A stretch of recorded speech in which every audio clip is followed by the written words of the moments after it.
ബിരിയാണിയാണ്.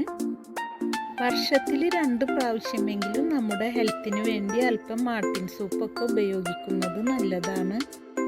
ആട്ടിറച്ചി കഴിക്കാൻ ഇഷ്ടമുള്ളവരാണെങ്കിലും ആടിൻ്റെ കാലൊക്കെ ഉപയോഗിച്ചുള്ള സൂപ്പ് പലർക്കും കഴിക്കാൻ മടിയാണ്. സൂപ്പ് കഴിക്കാൻ മടിയുള്ളവർക്കും സൂപ്പിൻ്റെ എല്ലാ ഗുണങ്ങളും ചേർന്ന ഇതുപോലൊരു ബിരിയാണി ഉണ്ടാക്കി കഴിക്കാവുന്നതാണ്. ഇനി നമുക്ക് ഈസിയായി ഉണ്ടാക്കാവുന്ന ഈ റെസിപ്പി ഒന്ന് കണ്ടു നോക്കാം. നിങ്ങൾക്ക് എൻ്റെ റെസിപ്പീസ് ഇഷ്ടമാവുന്നുണ്ടെങ്കിൽ സബ്സ്ക്രൈബ് ചെയ്തൊന്ന് സപ്പോർട്ട് ചെയ്യണം. ലൈക്ക് ചെയ്യാനും ഷെയർ ചെയ്യാനും നിങ്ങളുടെ അഭിപ്രായങ്ങളും നിർദ്ദേശങ്ങളും കമൻറ്റ് ബോക്സിലൂടെ അറിയിക്കാനും മറക്കരുത്. ഇതിനു വേണ്ടി 2 ആടിൻ്റെ കാലുകളാണ് ഞാൻ എടുക്കുന്നത്. ഇതിലേക്ക് 2 വലിയ സവാളയും മീഡിയം സൈസിലുള്ള 2 തക്കാളിയും 8 പച്ചമുളകും ഞാൻ മുറിച്ചെടുത്തു. ഇനി നമുക്കിതിനു വേണ്ട സൂപ്പ് ആദ്യം തന്നെ ഒന്ന് റെഡിയാക്കി എടുക്കണം. നമ്മൾ എടുത്തു വെച്ച വെജിറ്റബിൾ എല്ലാം ഇതിലേക്ക് ചേർത്ത് കൊടുക്കണം.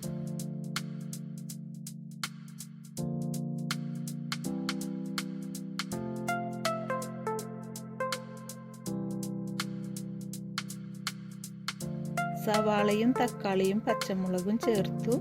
ഇനി ഇതിലേക്ക് അല്പം മസാലകളും ചേർത്ത് കൊടുക്കണം. ഇനി ഇതിലേക്ക് 1/2 സ്പൂണ് മഞ്ഞൾപ്പൊടിയും 2 ടീസ്പൂണ് കുരുമുളക് പൊടിയും ചേർക്കണം. കുരുമുളക് പൊടി ചേർത്ത് കൊടുക്കുമ്പോൾ നിങ്ങളുടെ എരിവിനനുസരിച്ച് ചേർത്താൽ മതി. ഇനി ഇതിലേക്ക് 1 ടീസ്പൂണ് ഗരം മസാലപ്പൊടിയും സൂപ്പിന് ആവശ്യമുള്ള ഉപ്പും ചേർത്ത് കൊടുക്കണം. ഇനി ഇതിലേക്ക് പുളിക്ക് ആവശ്യത്തിനുള്ള ലെമൺ ജ്യൂസ് ചേർത്ത് കൊടുക്കണം. ഞാൻ ഈ ടൈമിൽ 2 ലെമണിൻ്റെ ജ്യൂസാണ് ഇതിലേക്ക് ചേർത്തത്.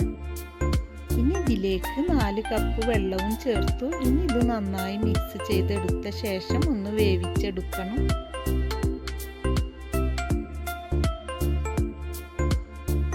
ഇനി ഇത് 15 വിസിൽ വരുന്നത് വരെ വേവിച്ചെടുക്കണം. ഒരു വിസിൽ വന്നതിന് ശേഷം തീ മീഡിയം ഫ്ലെയിമിലേക്ക് മാറ്റാനും മറക്കരുത്. ആടിൻ്റെ കാല് സൂപ്പ് ഉണ്ടാക്കിയെടുക്കുമ്പോൾ ചെറിയ ചൂടിൽ വെച്ച് തന്നെ സൂപ്പ് റെഡിയാക്കണം.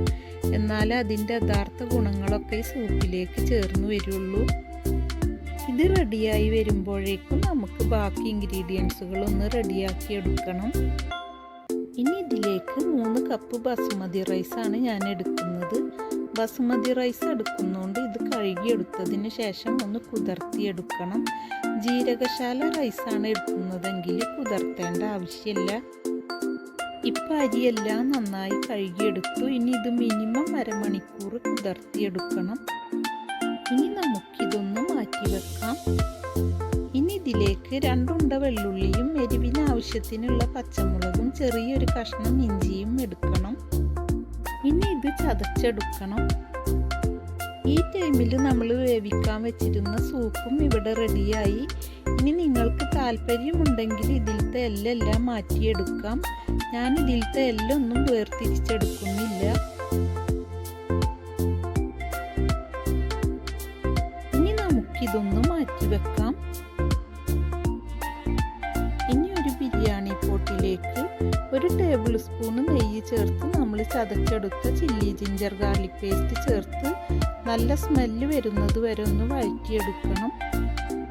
നമ്മളിതിൽ സൂപ്പ് ചേർത്തുണ്ടാക്കുന്നതുകൊണ്ട് ഇതിലധികം നെയ്യൊന്നും ചേർത്ത് കൊടുക്കേണ്ട ആവശ്യമില്ല. ഇപ്പം ഇത് റെഡിയായി നല്ല സ്മെല്ലും വരാൻ തുടങ്ങി. ഇനി ഇതിലേക്ക് നമ്മൾ കുതിർത്ത് വെച്ചിരുന്ന റൈസ് ചേർത്ത് 1 മിനിറ്റ് വറുത്തെടുക്കണം. റൈസ് സൂപ്പിൽ ചേർത്ത് വറ്റിച്ചെടുത്ത് വേവിക്കുന്നതുകൊണ്ടാണ് റൈസ് വറുത്തെടുക്കുന്നത്. നമ്മൾ റൈസ് പകുതി വേവിൽ വേവിച്ചെടുത്തതിന് ശേഷം സൂപ്പിൽ ചേർത്ത് വറ്റിച്ചെടുക്കുകയാണെങ്കിൽ റൈസ് വറുത്തെടുക്കേണ്ട ആവശ്യമില്ല.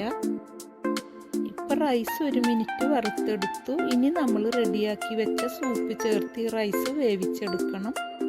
നമ്മളിങ്ങനെ സൂപ്പ് ബിരിയാണി റെഡിയാക്കി എടുക്കുമ്പോൾ ഇതിൻ്റെ എല്ലാം എടുത്തു മാറ്റുന്നതാണ് നല്ലത്. ഞാൻ ഫോട്ടോയുടെ ഭംഗിക്ക് വേണ്ടിയാണ് ഇതിലത്തെ എല്ലൊന്നും എടുത്തു മാറ്റാത്തത്. നമ്മൾ ബിരിയാണിക്ക് വേണ്ടി 3 കപ്പ് റൈസാണ് എടുത്തത്. സൂപ്പ് 3 കപ്പാണ് ഉള്ളത്. അപ്പം ഇനി ഇതിലേക്ക് 2.5 കപ്പ് തിളച്ച വെള്ളം ചേർത്ത് കൊടുക്കണം. ഈ ടൈമിൽ ഇതിലേക്ക് 2.5 കപ്പ് തിളച്ച വെള്ളവും ചേർത്ത് കൊടുത്തു. വീഡിയോ മിസ്സായതുകൊണ്ട് വെള്ളം ചേർക്കുന്നത് കാണിക്കാൻ കഴിഞ്ഞില്ല.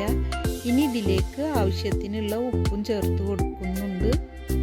ഇനി ഇത് നന്നായി മിക്സ് ചെയ്തെടുത്ത ശേഷം അടച്ചു വെച്ച് വേവിച്ചെടുക്കണം. ചെറിയ തീയിൽ വെച്ച് ഇടയ്ക്കിടെ ഇളക്കി കൊടുത്ത് ഇതിലെ വെള്ളം വറ്റിച്ചെടുക്കണം.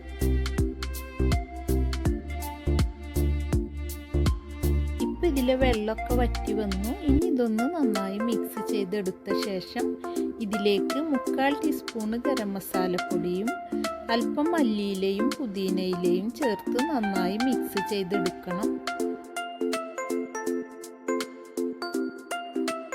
ഇനി ഇത് 1 മിനിറ്റ് അടച്ചു വെക്കണം.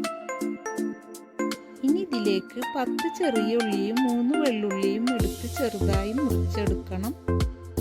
ഇനി ഒരു പാനിലേക്ക് 1/2 ടേബിൾ സ്പൂൺ വെളിച്ചെണ്ണ ചേർത്ത് അതിലേക്ക് നമ്മൾ എടുത്തു വെച്ചിരുന്ന ചെറിയ ഉള്ളിയും വെള്ളുള്ളിയും ചേർത്ത് ഗോൾഡൻ നിറത്തിലൊന്ന് വറുത്തെടുക്കണം.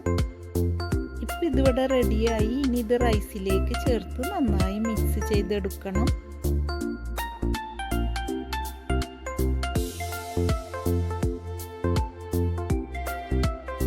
ഇനി ഇത് അടച്ചു വെച്ച് ചെറിയ തീയിൽ 2 മിനിറ്റ് ദം ചെയ്തെടുക്കണം. 2 മിനിറ്റിന് ശേഷം അടുപ്പ് ഓഫ് ചെയ്ത് 15 മിനിറ്റിന് ശേഷം നമുക്കിത് സെർവ് ചെയ്യാം.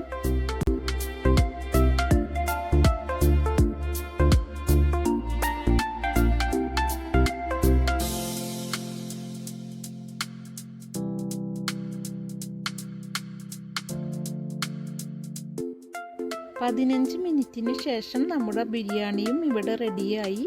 ഇനി നമുക്കിത് സെർവ് ചെയ്യാം. വളരെ ടേസ്റ്റിയായൊരു റെസിപ്പിയാണ്. നിങ്ങളെല്ലാം ഇതൊന്ന് ട്രൈ ചെയ്ത് നോക്കണം. നമ്മുടെ പഴയ തലമുറക്കാരൊക്കെ വർഷത്തിൽ ഒരു പ്രാവശ്യമെങ്കിലും ഇത്തരം സൂപ്പുകളൊക്കെ ഉപയോഗിച്ചിരുന്നുണ്ട്. അവർക്കൊന്നും എല്ല് തേയ്മാനം പോലുള്ള അസുഖങ്ങളൊന്നും ഉണ്ടായിരുന്നില്ല. നമ്മളിൽ പലരും മാർക്കറ്റുകളിൽ കിട്ടുന്ന പൗഡറുകൾ ഉപയോഗിച്ച് സൂപ്പ് ഉപയോഗിക്കാറുണ്ടെങ്കിലും അതിനൊന്നും ഇതുപോലുള്ള യഥാർത്ഥ ഗുണങ്ങൾ ഉണ്ടാവില്ല. അതുകൊണ്ട് ആട്ടിൻകാലൊക്കെ ഉപയോഗിച്ച് സൂപ്പ് കഴിക്കാനും മടിയുള്ളവർക്ക് ഇതുപോലെ ബിരിയാണി ഉണ്ടാക്കി ഒന്ന് കഴിച്ചു നോക്കാവുന്നതാണ്. അതുപോലെ ഞാൻ പോസ്റ്റ് ചെയ്തിട്ടുള്ള 13 ടേസ്റ്റിലുള്ള ചിക്കൻ ബിരിയാണിയുടെ റെസിപ്പികൾ നിങ്ങൾക്ക് എൻ്റെ ചാനലിൽ കാണാം. ആവശ്യക്കാർക്ക് പ്ലേലിസ്റ്റ് ഒന്ന് കണ്ടു നോക്കാവുന്നതാണ്.